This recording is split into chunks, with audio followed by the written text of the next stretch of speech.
Hello，咁大家好啊！歡迎大家收睇呢一集嘅解講超人，我係蘇雞。呢一集會講翻港隊對住孟加拉主場喺啟德第二場賽事嘅賽後評啦。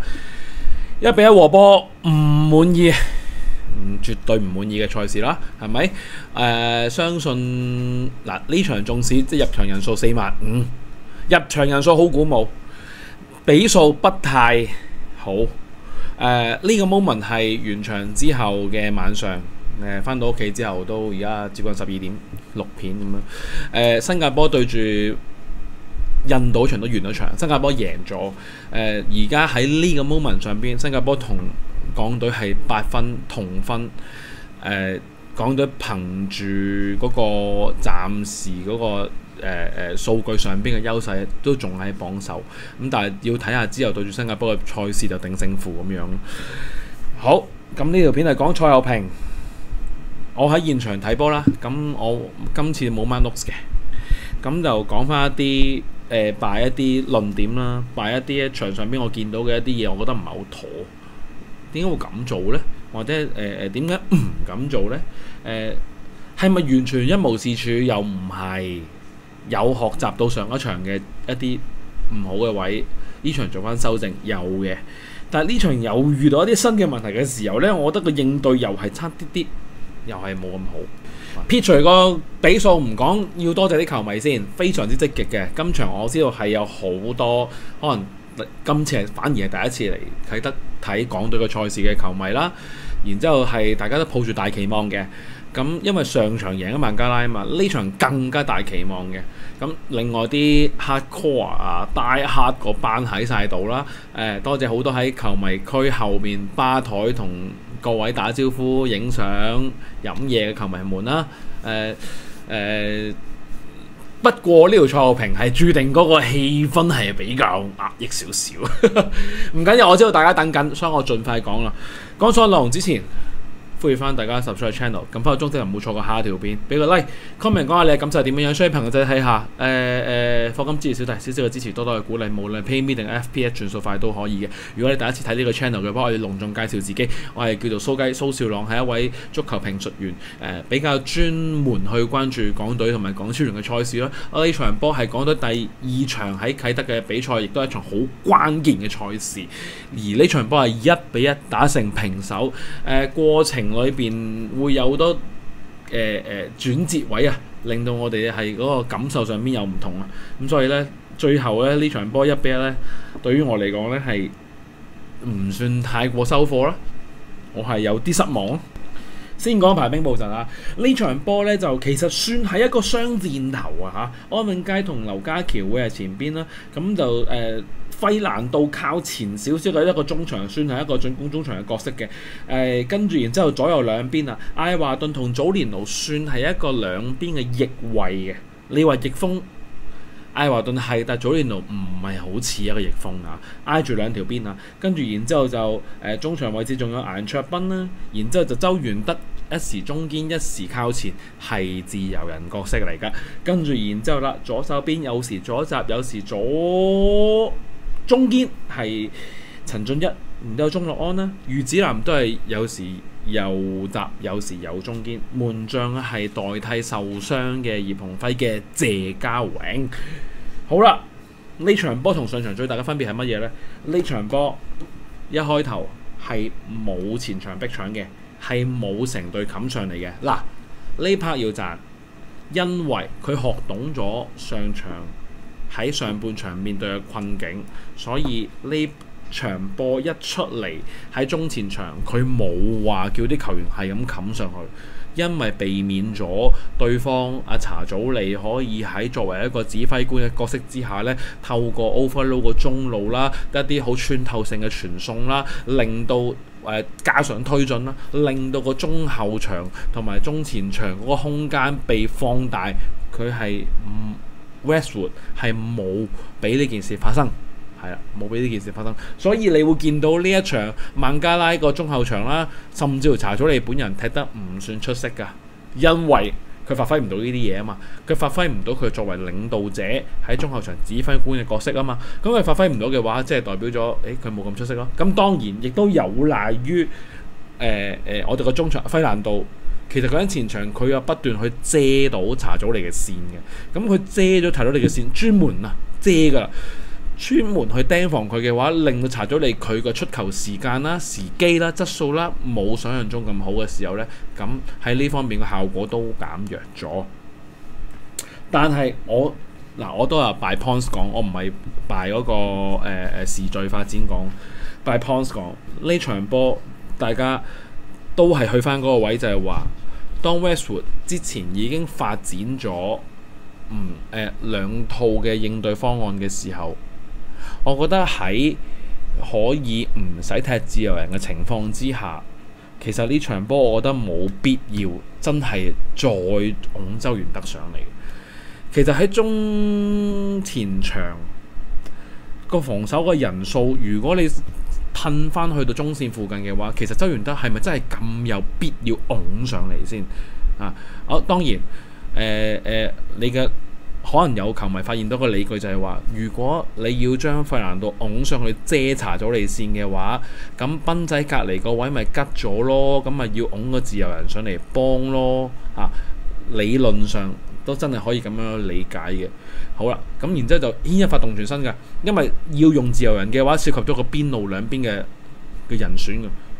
因為好啦，你啲翼位係祖連奴、係艾華頓呢啲本身真係進攻球員。祖連奴呢場波，其實我係抱有懷疑，佢有冇需要真係踢正選嘅必要性。如果祖連奴佢喺攻防兩端嘅時候，其實我睇唔到佢進攻真係交到嘢嘅時候，好啦，咁係咪有必要佢要收做翼位，然之後一仔又收埋喺中間，然之後形成咗一個自由人呢？會唔會變翻一個正常平衡4-4-2都得呢？大家收翻側中間，然之後周元德唔使上嚟，費蘭度都壓後，負責遮線。遮查祖利線嘅人唔係費蘭度，而係第二個，我當安永佳好，當劉家喬好。anyway， 可能效果未必咁好，但係實際上就係有人追住佢嘅時候，會唔會令到成個結構令到周元德唔使處於下風呢？其實喺上半場你都見到都係處於下風，周元德始終回追嘅跑動能力真係唔夠，當對方一少量喺中線攞到球權嘅時候，佢就會推周元德噶啦。佢就會係就算喺附近，阿 Gabriel 喺附近都推。呢個我唔怪得 Gabriel 嘅，因為 Gabriel 嘅類型大家已經知道咗係咁樣嘅時候，你擺佢係一個危險嘅位置，就係呢個就係教練嘅責任啦。我覺得過往試過將周元德擺過喺右閘位啦，試過好危險啦，但係之後好彩周元德自己叫頂得住啦。而家又將周元德擺喺一個防中位，要佢回追，要佢撐出去，然之後再要佢跑翻嚟，我覺得呢個太過失去咗個實際嘅衡量啊。Gabriel 唔係呢種球員啊，喂，撐出去嗰個，哇，唔好意思，太激動，撐出去嗰個，如果係陳俊樂嘅話，我都可以理解，陳俊樂都叫做可以追，但係呢場都唔係陳俊樂啦，呢場都係顏卓彬啫，係咪？咁都可以追，喂！但係你要兩個中場撐出去嘅時候要追得翻嚟，你要求周元德追到，太難啦啩！咁樣係令到上半場其實有偶爾有啲空位出咗嚟，就係嗰個位。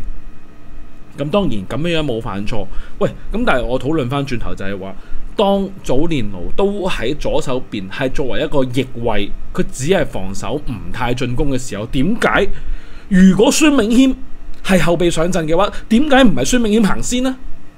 喂，勤勤勉勉敬業熬業，論落場嘅 work rate， 論喺左路嘅轉數、爛打程度、助攻助手投入度，孫銘謙應該行先啦。我唔認為，如果祖連奴踢左翼位嘅話，點解會祖連奴行先啊？如果你呢個位你係擺一個需要勤力嘅人，冇理由祖連奴行先嘅喎。應該係孫銘謙行先嘅喎。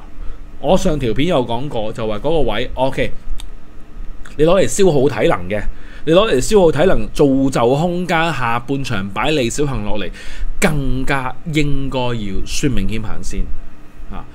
之前擺尼古拉斯行先，大家一路都係有孖聲四起，覺得尼古拉斯提供唔到好多元素，淨係保守地防守。喂，咁祖連奴都一樣嘅啫。祖連奴佢防完之後，佢提供到幾多向前嘅機會先？冇乜㗎咋。祖連奴呢場波係保守到一個點，即係我覺得哇，呢個都唔似祖連奴添，就係保守到佢根本完全都唔願意去冒險啊！咁呢個位，咁不如孫銘謙啦。真係，我覺得孫銘謙都肯冒險嘅人嚟嘅。雖然佢都係即係翻嚟嘅時候翻得好深，佢回到好深，咁不如孫銘謙啦。咁呢個我唔認同啊。佢喺個如果喺角色上邊嘅分配上邊，艾華頓喺右手邊，佢都係踢右翼位。咁你話把艾華頓 OK， 我明你想擺翻個真係控得波、有單兵作戰能力嘅人喺嗰個位度上。如果係要守轉攻嘅時候，上翻喺前場做翼鋒，佢可以係一個持球點 OK， 我俾你，我覺得合理。祖連奴嗰個位呢，佢唔係一個持球點，我睇唔到呢場都唔係持球點嚟嘅，駁腳嘅啫。咁就唔明。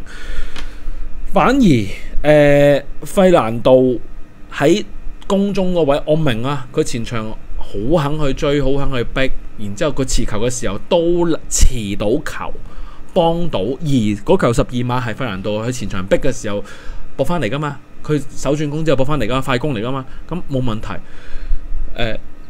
咁呢個就係我覺得喺用人上面嘅安排，我覺得有啲我唔係太認同嘅。上半場我覺得個形勢喺我哋度，但係用嘅人係偏向唔理想。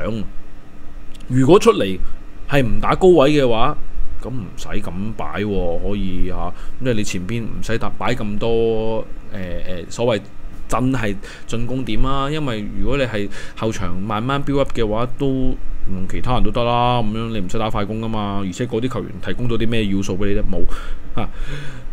艾華頓都問題就係佢遠離禁區。其實呢場波如果我而家都係擺球員講添啊，艾華頓呢場波遠離禁區，喺右手邊翼位翼鋒嘅角色，佢遠離禁區好多失誤，大家應該留意到佢都幾多失誤。佢有冇挑戰到嗰個禁區心臟地帶？冇乜，唔多啊，都唔多。劉家喬今日做正選，我本身係以為劉家喬踢左翼，艾華頓右翼，祖連奴攻擊中場，顏卓彬同費蘭道雙防中。我本身以為係咁樣正路啲，因為劉家喬喺個邊路度，佢一定提供到進取嘅要素俾你嘅。睇利文好，睇港隊好，佢一定有呢款嘅。冇啊，但係劉家喬佢今日安排做雙箭頭嘅話，佢中間佢只能夠等咯，佢喺前面佢只能夠等，佢冇持球機會。冇喎。安永佳作為正選，有啲人話唔應該踢正選噶啦，應該被取代。呢個我唔盡認同嘅，不太盡是認同嘅，因為前邊要個爭波人啦，要一個高嘅點。縱使佢今日安永佳都係普通踢得，雖然佢入波都係踢得普通，但係我覺得始終要有個對抗位嘅，喺元素上邊需要一個咁嘅人，唔擺落迪古斯做正選。勉強繼續用安永佳做正選 OK， 呢個係一個我認為現階段只能夠咁揀嘅選擇。咁但係擺出嚟嘅配搭上面我不太喜歡咯。雙箭頭咁你期望劉家喬喺個前線度佢提供到啲乜嘢元素俾你先？即係接應嘅元素，但係問題係前邊你唔夠持球點提供到一啲傳送嘅具質素嘅傳送俾到劉家喬嘅話，其實亦都冇乜嘢可以令到家喬可以提供到好多嘢俾你。其實今日成隊波喺個中前場方面，我覺得用個波用得好緊啊，用得真係冇乜令到人哋話哇好驚豔喎，哇好有創造性喎，冇乜啊！大家連接都好少啊，互動互傳係少啊，前場嗰班，後場 OK 互動互傳啊。另外頭先就講翻轉頭啦，就係嗰個自由人嘅體系，仍然喺呢場波裏邊係被重點地顯示咗出嚟，就係周元德撐太出啦，防守嗰個弱點係顯露咗出嚟啦。好在就係費蘭道我都之前都有咁講，就話其實無論費蘭道擺乜嘢位，你都會對佢係覺得，如果佢有一日退落嚟嘅話，你就會對佢好懷念。佢係前中前場踢任何位置，佢都會提供到一啲好獨有嘅元素俾你，就係佢對嘅球場嘅閱讀嘅能力啦。反應速度啦，佢雖然而家跑得唔快，但係佢反應速度仍然都係快。佢對於球賽嘅佢嗰種feel 到對方會犯錯咯，即刻上搶逼，即刻上搶攞完之後即刻去衝入去危險地帶。佢呢一種呢，係而家我覺得講到個前線裏邊呢，仍然呢係唔多球員提供到呢個元素出嚟。博到12碼係費蘭道博到嘅，咁然之後就37分鐘啦，安永佳射成1-0。嗱，其實坦白講，成場波上半場偏悶嘅，冇乜內容嘅。兩邊都係大家互相高波向前斷波，然之後手轉攻，大家都係咁樣。反而組織得唔係好夠細緻，反而係港隊添，唔夠細緻。不過偏偏係領先嗰隊。好，跟住然之後呢。領先一球對於我哋嚟講係一個強心針，我哋係需要喺主場領先嘅。我哋係認為主場如果領先嘅話，我哋係舒服好多嘅。咁呢度埋咗個伏筆啦。咁周元德嗰度就係喺上半場領咗個黃牌啦。咁我嗰個黃牌其實係有啲人話鏟中波，所以就唔應該俾黃牌。唔係，其實嗰個黃牌應該係吹佢拉人嘅。佢係拉咗3之後再鏟波嘅，鏟的而且確個 tackle 係鏟中，但係吹就應該吹佢拉嗰下。咁呢下吹黃牌，我認為 make sense， 因為佢係拉咗。佢即使之後佢落腳係中波都冇意思，因為佢係拉人犯規。係咁黃牌就喺度俾咗啦。跟住然之後去到下半場就對手比較主動啲去主宰住成個局勢，對方好明顯係想攞主動啦，多球權啦。咁喺呢個情況之下，我哋係想象之中。我相信其實喺半場 Westwood 都想象之中啦。我哋領先嘅一球，對方半場出嚟一定係焗我哋噶啦，一定係圍住我哋嚟踢噶啦。我哋一定係踢低位嘅防守啦，然之後轉快攻啦，手轉攻嘅條件係具備喺度啦。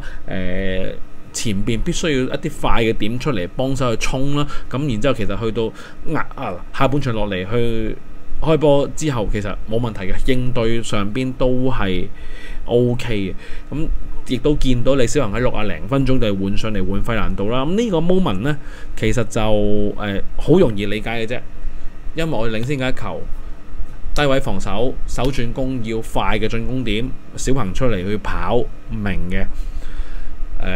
但係之後捱下呢，就係再換啦。呢個就體能上邊想 refresh 咗啲球員喺場上邊嘅一啲覆蓋面啦，希望喺體能上邊 cover 到啦。就係陳俊樂同埋孫銘謙都落咗嚟，就換咗顏卓彬同埋劉家喬。但係好尷尬啦，尷尬在於當呢兩個換人一出現嘅時候，周元德2黃1紅被逐離場，就係一個最尷尬嘅位。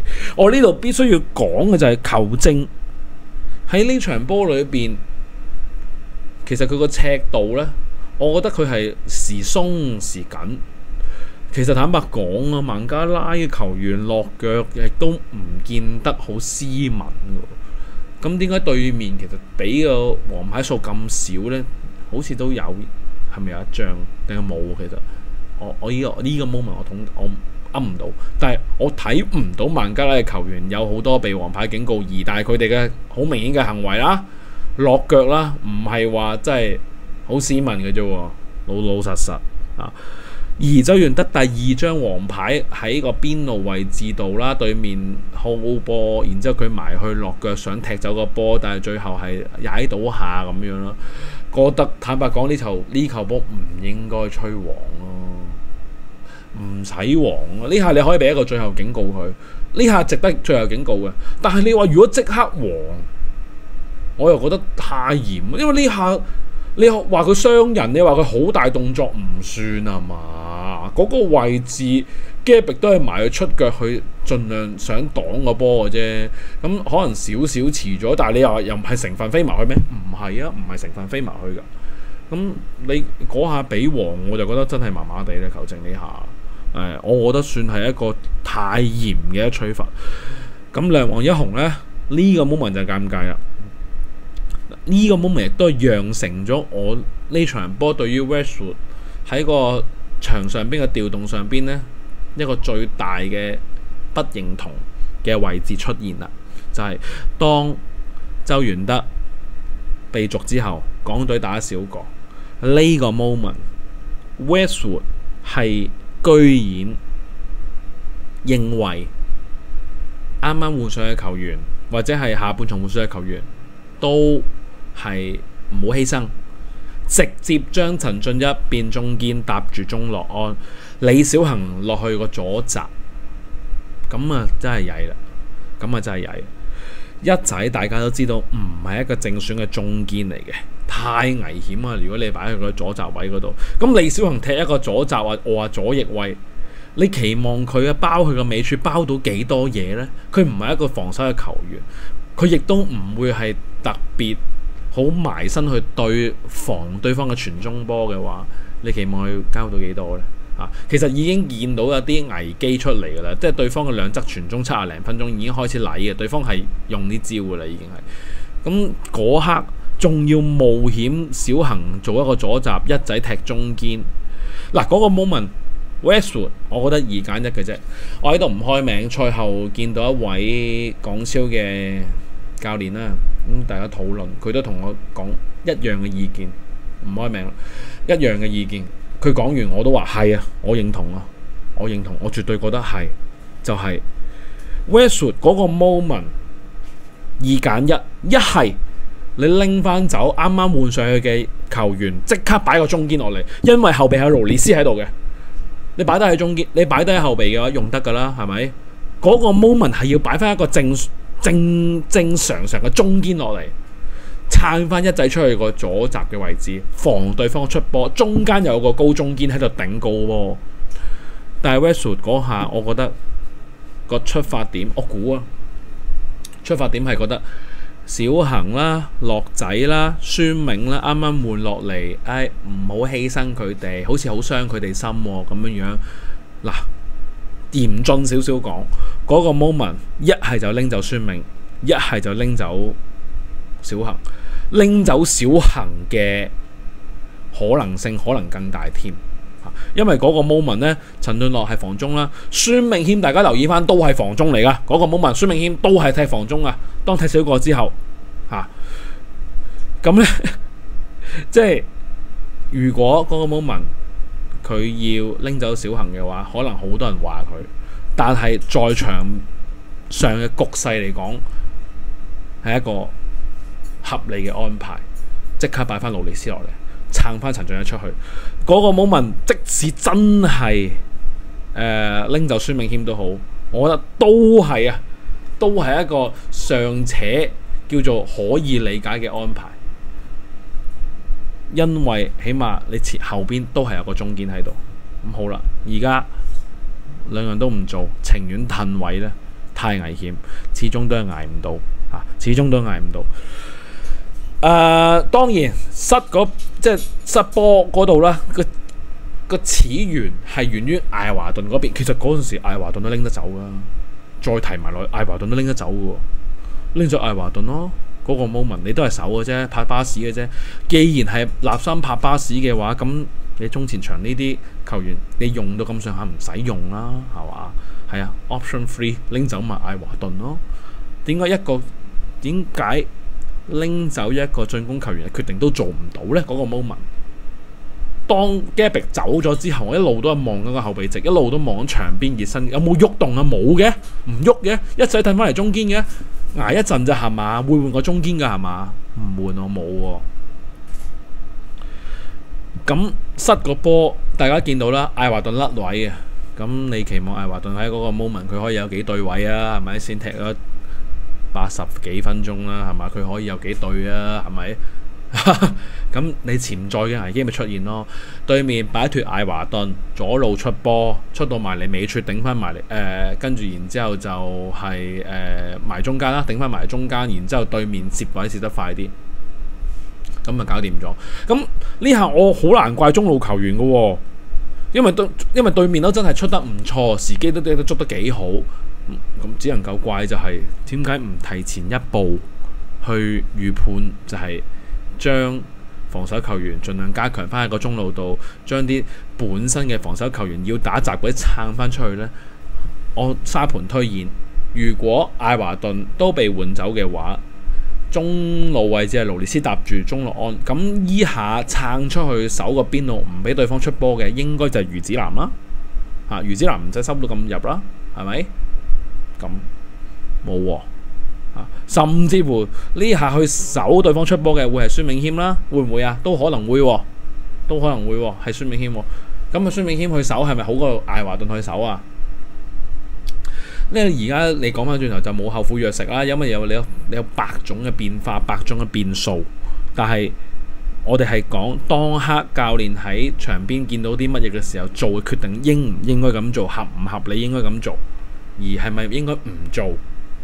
我就認為如果咁樣唔喐呢，就係今次令到我哋失咗分嘅主要原因啦。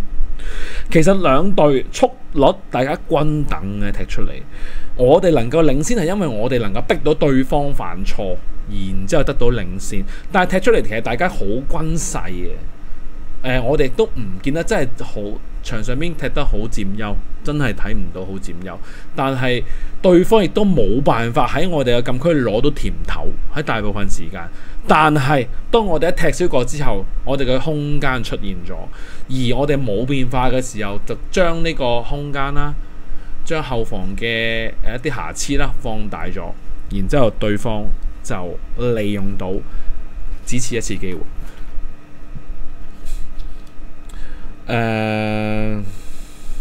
呢場波我個總結係換人再積極嘅話會再好啲咯。當我哋去到1-1嘅時候，再換少少上嚟，想希望再扭轉啦，希望有奇蹟啦，就係艾華啦同埋王威啦。呢個時候先換走祖連奴同艾華頓，已經冇意思啦。即係你叫王威同艾華落嚟呢個 moment 得翻10分鐘左右，佢提供到幾多元素俾你呢？而且佢哋都唔係直接可以威脅禁區嘅人，佢提供到幾多元素俾你？冇乜元素啦，已經。咁係一切歸根究底，如果艾華頓同祖連奴拎得走嘅話，應該一早要被拎走。呢條片唔會太長，亦都係因為都晏啦，而且亦都我都攰啦，而且我哋都冇 mark 好多嘢，根據我事後寫翻一啲我想講嘅嘢啦。咁1-1絕對係我唔高興嘅比數。我事前估咧喺 Flash 上邊估啦，亦都廣播台都有請我想上節目啦，我唔得閒上啦，但係都有請我去估個比數啦。我係估2-2嘅當時，但係大體上我認為真係其實大家差唔得太多。我係先估兩隊係和波，咁希望港隊有啲爭氣啲嘅表現就贏到咁樣啦。咁我都幾唔想自己真係估得到，我都幾唔想自己估得中。咁真係結果就真係咁樣。其實鬥少犯錯啫嘛，你最後嗰刻我覺得係自己犯錯咯，係唔係球員犯錯？我覺得教練都犯咗錯。最後嗰刻呢下，最後就咁樣啦，令到有啲球迷失望咗。但係唔緊要啦，我哋呢個 moment 新加坡贏咗印度之後，我哋決戰11月嘅賽事啦。我哋主場對新加坡，我呢場就真係成敗只此呢一戰啦，只此呢一戰啦，真係成敗睇呢度啦。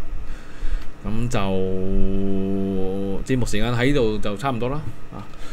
咁希望大家就都得到好好嘅休息啦。咁 anyway， 下一條片咧就會講翻港超聯嘅一啲賽事同埋一啲大戰啦。嚟緊呢個 weekend 都會有好多大戰發生嘅。咁我希望呢一次嘅熱潮都係繼續保持住啦。呢次喺無論賣飛啦，無論賣波衫啦，跟住然之後好多話題上邊咧都 keep 到嗰個熱度嘅 ，keep 到嗰個討論度。咁呢個我好喜歡嘅，即係我覺得好好嘅。但係亦都咁講，亦都同大家講就係話，唔係每一次啟德主場我哋都係會贏波，一定會有失落嘅時候，一定會有輸波嘅時候，一定會有唔開心嘅時候，一定會有唔順利嘅時候。但係如果有入場嘅球迷，亦都會感受到就係話，點都好，我哋大家就係向住同一個信念出發，我哋支持緊同一支球隊，呢支球隊係代表緊我哋屋企嘅。咁你喺第二度揾唔到嘅，係啦。咁希望大家之後都繼續去支持。咁節目時間差唔多，咁中意嘅話就記得撳翻 subscribe， 撳翻個鐘仔就唔會錯過下一條片。俾個 like，share 朋友仔睇下。另外 comment 講下呢場波嘅感受係點樣樣。